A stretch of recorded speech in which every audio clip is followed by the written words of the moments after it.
nó không mệt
nó mà hô mà nó hô được bao bao nó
phải chăm được cây riêng như vậy. Nó nhá,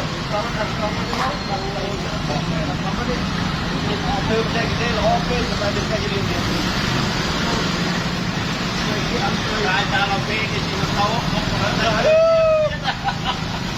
Này bao qua luôn xấu này cũng có là chuyện khác hơn chắc.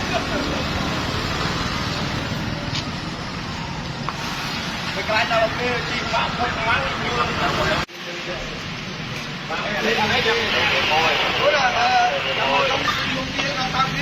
Hãy subscribe cho kênh Ghiền Mì Gõ để không bỏ lỡ những video